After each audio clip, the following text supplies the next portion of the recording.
Les Montpelliérains veulent enchaîner un troisième succès consécutif à la Mosson pour s'éloigner de la zone rouge. En face se dresse Nantes qui a remporté 3 de ses 4 derniers matchs et qui a eu la bonne idée de se rattraper de la défaite à domicile contre l'OM en s'imposant en milieu de semaine à Nice dans un match en retard. Et du coup les hommes de Michel Darzacarian ne sont qu'à 3 points du podium. Mais les Canaries ne montrent pas un très beau visage dans ce début de rencontre, à l'inverse des Montpelliérains qui ouvrent la marque dès la 13e minute de jeu grâce à Jérôme Roussillon. Deuxième but consécutif pour Jérôme Roussillon. Véritable révélation depuis son repositionnement par Roland Courbis au poste de milieu gauche. Il a marqué la semaine dernière face à Toulouse. Il récidive ici face à Nantes.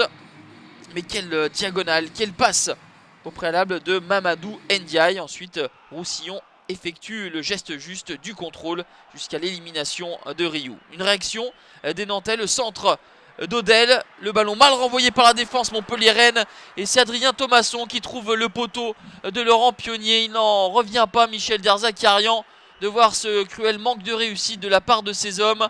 Montpellier, passé cette alerte, va essayer de pousser de nouveau le centre et le renvoi compliqué de la part des Nantais. À la mi-temps, c'est Montpellier qui mène 1-0, même si les Nantais ont trouvé le poteau de Pionnier. La prestation d'ensemble est plutôt à l'avantage des hommes de Loulou Nicolin qui proposent de beaux enchaînements avec une qualité de jeu assez agréable. Roland Courbis qui a pris la place de Courbis-Roland selon ses dires.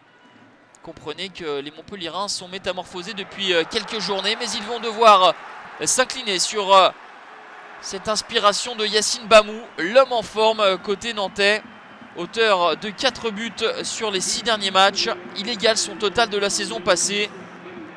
Nantes qui reste sur 3 victoires de suite à l'extérieur est donc revenu au score, mais va devoir s'incliner pour le coup, car à la 90e, sur ce coup franc de Boudbouz, Vittorino Hilton, le capitaine, l'emblème, l'irréprochable Vittorino Hilton, se jette et laisse traîner le bout de son crampon pour tromper Riou. 2-1 dans les arrêts de jeu. À l'arraché, Montpellier s'impose grâce à l'inoxydable Vito Hilton et signe un 3e succès de suite à domicile. Coup d'arrêt pour Nantes qui reste en milieu de tableau.